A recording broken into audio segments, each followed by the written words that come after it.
For some unknown reason, I've lost my tripod. So I'm holding this camera and I just wanted to video a little exercise or a little practice I was doing in the park today.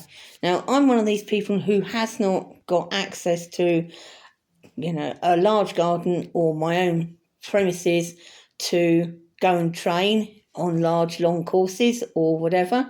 So I set up short things which I practice on course, things that I will meet in courses. I also use this as a way of getting rhythm and consistency. So what have I got here?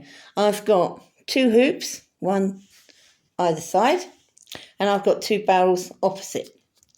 Now, what I did to start with is I just got my dog to run all the way round the outside. So, all the way around the outside there, okay, in one direction, and then back again. Now, I've got this spacing at about, down the park, I had about 5 metres apart because we've got a show tomorrow and the spacing won't be very much different. So I really wanted to work on working from the inside of the centre of the circuit and also on the outside because, put my finger there, because I want to practice being able to call my dog towards me and then scooping away from me. This is something that does come up in courses, especially when you're handling from one position. It's not just a question of sending your dog in straight lines. Most of our courses are organic in feature and they will have curves and bends. So once we got the outside circles, now I started asking my dog to do some listening and practicing my directional commands. So what did I do? Quite easy. I went round, pulled them through the barrels. Okay, so that's calling them off an obstacle, and then back out again, calling them round the barrel at the top. So I'm standing down here at this barrel and then swirling them round there. So we were doing a figure of 8 session. I found that I could stand, I was standing in front of this barrel here. So again, I'm practicing distance, sending my dog away from me, calling my dog back, circling, and then getting my dog to change direction. Okay, as smoothly as I could. And then doing that. What I did next was I swapped the place of the hoop and the barrel, okay, like that. So now I've got a slightly different thing I can do. I can stand in the middle and go all the way round again, okay, all the way round, like that. Or I can go round and then get my dog to do a figure of 8 around the barrels. Okay, finally doing a wide loop. So, teaching my dog the difference between coming between the barrels and then going out around them and then back onto the circuit.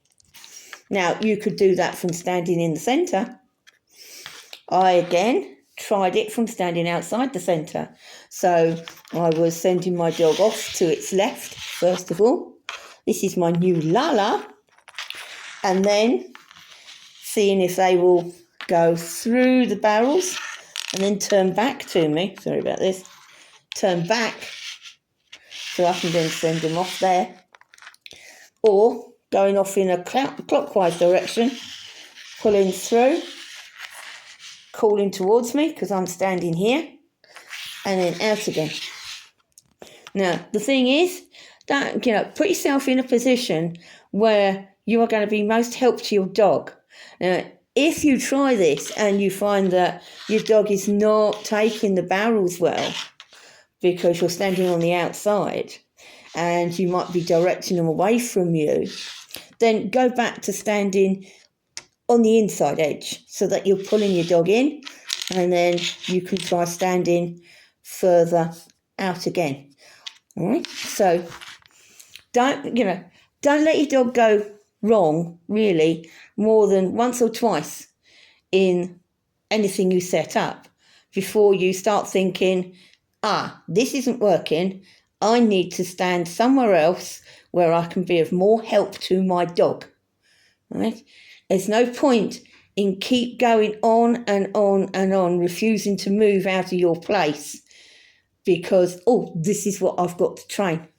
Yes, you have got to train it, but think about it in stages and steps, just like Hooperlevels does, so that your dog and you get it right 99% of the time and not 50% of the time. You should be looking at your percentages. So, hopefully, this short video and this setup will inspire people to get training. Winter is coming on. Ground may be changing soon. You may not be able to put out big courses.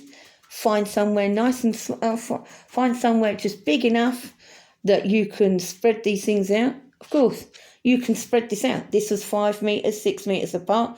You could make this a 7 or 8 meters apart exercise. So there's no real worry about whether you can do it. It's just the point of the exercise is directionals, sending away, recalling.